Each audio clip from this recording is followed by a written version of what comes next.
Iran was once counted among the most powerful and prosperous civilizations in the Middle East. Vast oil and gas reserves, strategic location, and immense natural wealth. But today, this same Iran is one of the world's most controversial and struggling economies with economic challenges. What happened that this oil-rich country was mired in decades of sanctions, political tensions, and economic crises? So let's start this fluctuating and complex journey of Iran from the beginning and know how it became one of the largest energy economies in the world.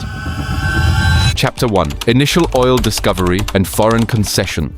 The story of oil in Iran began in 1901 when the Shah of Persia granted a British industrialist named William Knox Darcy the right to find, extract, and sell oil for 60 years. This greatly increased Britain's influence in Iran. Then, in 1908, a large quantity of oil was found for the first time in the Masjid Saliman area. The British government then purchased a 51% stake in the Anglo-Persian Oil Company in 1914, further consolidating British control over the oil industry.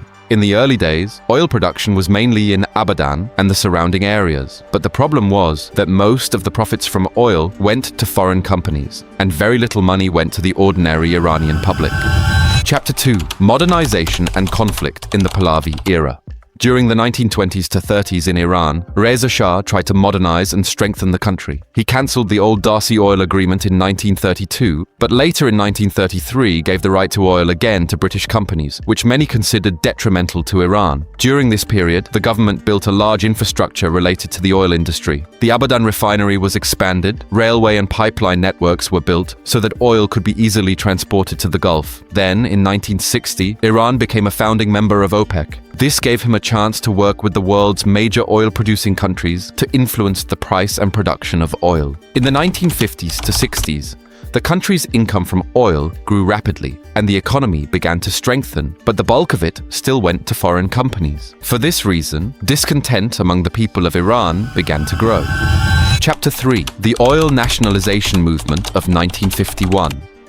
By the end of the 1940s, there was a growing feeling among people in Iran that foreign companies had too much control over the country's oil. For this reason, under the leadership of Mohammad Mossadegh, the demand to bring the oil industry under the control of the country intensified. In 1951, the Iranian parliament passed a law that nationalized the Anglo-Iranian Oil Company. That is, now the oil industry is not controlled by a foreign company, but by the Iranian government. In the same year, Mossadegh became prime minister, and on April 30, 1951, the National Iranian Oil Company was founded, which was made the owner of the country's oil fields. The decision gave Iran more control over its oil earnings for the first time, but it also increased tensions with Britain and other Western countries.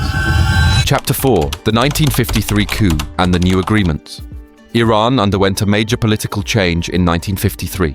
With the help of the CIA and MI6, the government of Prime Minister Mohammad Mossadegh was overthrown. After this, Shah came back to power. In 1954, Iran signed a new agreement with Western oil companies called the Iranian Oil Participants Consortium. In this, big companies like BP, Shell, and ExxonMobil together gained control over the production, refining, and export of Iranian oil. Although the National Iranian Oil Company continued to be considered the official owner of the oil fields, the real control and the bulk of the profits were held by foreign companies.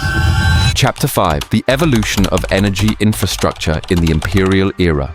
After 1954, in Iran, Mohammad Reza Pahlavi focused on rapidly modernizing and industrializing the country. The money from oil was used to build railways, roads, and big oil projects. During this time, new refineries, such as the Isfahan refinery and the Bandar Abbas refinery, were built. Then after the global oil crisis of 1973, oil prices soared greatly, leading to a huge jump in Iran's earnings. For this reason, by the 1970s, Iran became one of the largest oil producers in OPEC and began to play a major role in oil exports around the world. Chapter 6. The 1979 Revolution and the Iran-Iraq War. The 1979 Iranian Revolution changed the politics and economy of the entire country. The Shah's government fell and the Islamic Republic was established. Oil production and exports almost came to a halt during this revolution, leading to a drastic decline in the country's earnings. Soon after, the Iran-Iraq War started in 1980, which lasted for 8 years. In this war, both Iran and Iraq attacked each other's oil fields, pipelines, and terminals. In particular, major oil terminals like Karg Island became the target of bombing, which further affected oil exports. These events caused Iran's oil production to fall significantly and put enormous pressure on the economy. But after the war ended, the country began to rebuild again and gradually tried to increase oil production. Chapter 7: The 1990s, Reconstruction and Development. Iran focused on revitalizing its oil and gas industry after the war in the 1990s. The government repaired and modernized old refineries, as well as began the development of new oil fields. The discovery of the Azedgan oil field in 1999 gave the country new hope for increasing oil production. Along with this, Iran also expanded its pipeline network so that oil and gas could be easily transported to other countries. There was also a boom in the gas sector. The South Pass gas field, which is one of the largest gas fields in the world, developed different stages. Gas and condensate processing projects were launched in Asaluye, further increasing energy production. Due to all these projects, Iran's oil and gas production started increasing slowly again after 2000. Chapter 8: Natural Gas and the Development of the South Pass.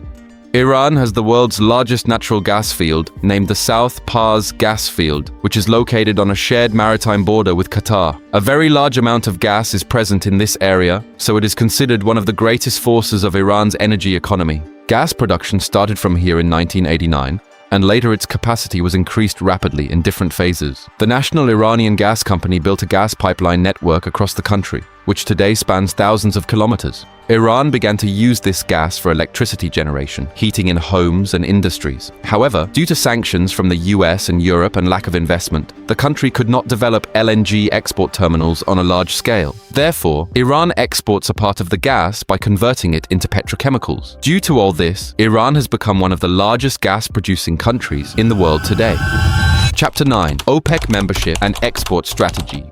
Iran became a founding member of OPEC in 1960. Through this organization, the oil-producing countries together influence oil production and prices. Oil exports are very important for Iran, and its main export terminals are Karg Island, Lavan Island, and Siri Island. Karg Island is the largest terminal, from where most of the oil is sent to other countries of the world through ships. As of 2023, Iran was producing about 4.6 million barrels of oil and condensate daily. Its biggest buyer is China, to which Iran exports most of its oil. Apart from this, some quantities of oil are also sent to countries like Syria, UAE, and Venezuela. Iran not only sells crude oil, but also works on petrochemical products, pipelines, and gas export plans to further strengthen its energy economy.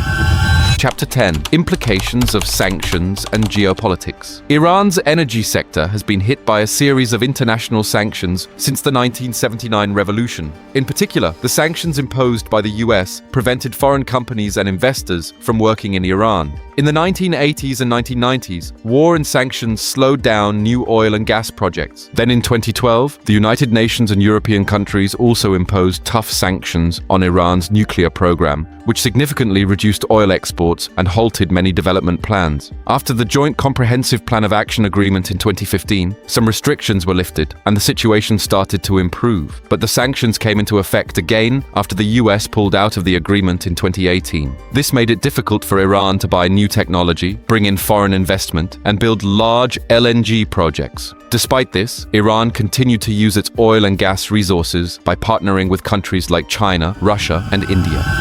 Chapter 11: Domestic Revenue Utilization and Economic Diversification. Iran's economy is still largely dependent on oil. The country's major earnings come from oil exports, and the government uses this money for electricity, roads, infrastructure, social schemes, and military spending. But instead of relying only on oil, Iran also tried to spread the economy to different regions. After 2000, the government launched new schemes to promote agriculture, minerals, industry, and the service sector. At the same time, investments were made in large energy projects such as the petrochemical industry, new refineries, LNG projects, and pipeline networks. For example, pipeline projects such as the Gorejask pipeline were undertaken. Even today, the country's budget and many social schemes are largely dependent on oil earnings. Chapter 12: Nuclear Energy, Refining Capacity, and the Future.